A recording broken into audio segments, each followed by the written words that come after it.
Today, a teepee was set up in what is now called the demilitarized zone. Both sides are meeting there to negotiate an end to the takeover, but the progress is agonizingly slow. There were negotiations going on almost always during the occupation. Attempts on both sides to reach some sort of agreement. Government negotiators were uncompromising. They rejected demands to uphold treaty rights and insisted that they were powerless to remove Dick Wilson, regardless of the charges against him, as he was chairman of a sovereign Indian nation. Talks stalled completely when the protesters demanded to deal with the U.S. Secretary of State.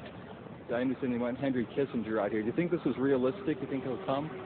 Why not? You know, I don't see why the North Vietnamese should take precedent over the American Indian people. You know, we've been fighting this war for 400 years, and if he can spare the time to go over there, he should be able to spare the time to come here.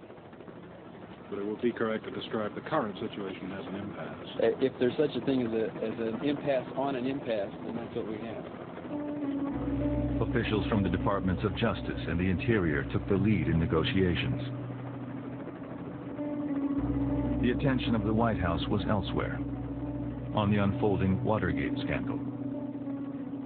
There was no question that the White House was distracted during this Wounded Knee siege. Although they sent mid-level officials out to run this siege operation, they didn't have their mind on it. Nixon had his mind on trying to survive the Watergate thing. Things might have turned out a lot differently had they not been distracted.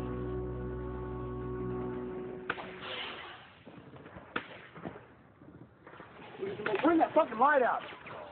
Within Wounded Knee, the days were relatively calm, while the nights exploded with gunfire. Just take your gun arm in and tell them, knock the light out! Turn the light out or I'll shoot the fucker out! They were shooting machine gun fire at us, tracers coming at us at nighttime, just like a war zone. We had some Vietnam vets with us. And they said, man, this is just like Vietnam. There was actually a third force at Wounded Knee, in addition to the Indian activists inside of Wounded Knee and the federal marshals and FBI agents surrounding Wounded Knee. And that third force was the Goon Squad. What is the mood among your people at this time? They're very ticked off. What are they doing right now? Shining their guns up. As tribal chairman, Wilson wielded supreme authority on Pine Ridge. He erected his own roadblocks outside the federal perimeter. Even U.S. officials had to go through him. As far as you're going? Well, I want him to go in. You don't have to get Wilson. Well, then you don't have to get him just because I'm taking him in. And you're who? I'm Wayne Fulton, the director of the U.S. Marshal Service.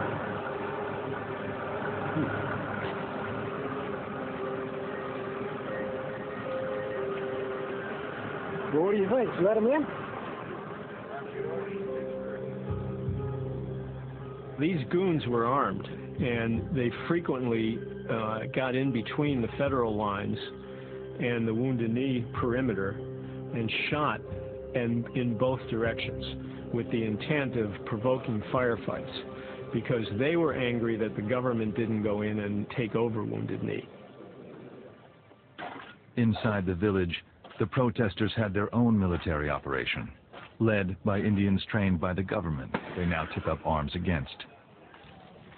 There was a lot of people there that had been in Vietnam, and a lot of people had just been in the military. Some older people had come in and they'd actually been in Korea. They knew how to give orders, they knew how to take orders, and they knew how to do things that they didn't have to be told twice.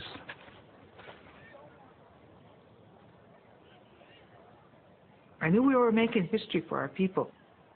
It didn't all happen in the 1800s. We're still fighting in the modern day. I mean, that's how I felt, that it was a continuation, and that's why I was not afraid. I was not afraid.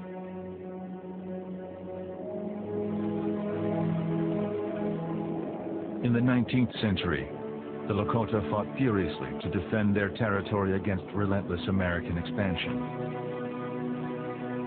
In 1868, embattled Lakota chiefs signed the Fort Laramie Treaty, to protect more than 30 million acres of their land.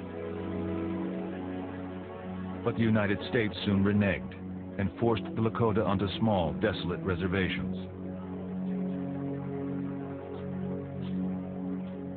Americans like to think that American Indian history is something in the past. I'm one generation removed from the genocide of my tribe. And every tribe in this country has a time of horror. I mean a time of absolute horror when they were confronted by this invader. And some of it happened almost 500 years ago. But as they come across the plains, our time of horror came in the late 1800s, and we remember it very well. In the frigid winter of 1890, Chief Bigfoot was leading a group of Lakota, mainly women and children, to shelter on the Pine Ridge Reservation. On the morning of December 29th, they were attacked by the U.S. Army on the banks of Wounded Knee Creek. My great-grandmother is Katie Warbonnet.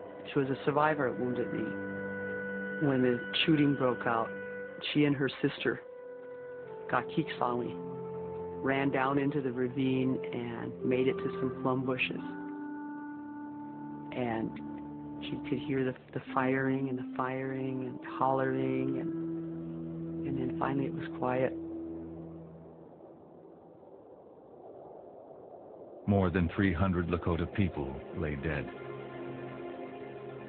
After remaining untouched in the ice and snow for 3 days, they were buried in a mass grave.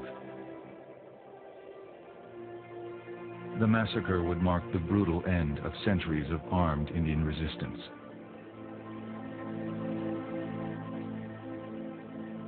For those who came nearly 100 years later, Wounded Knee was sacred land.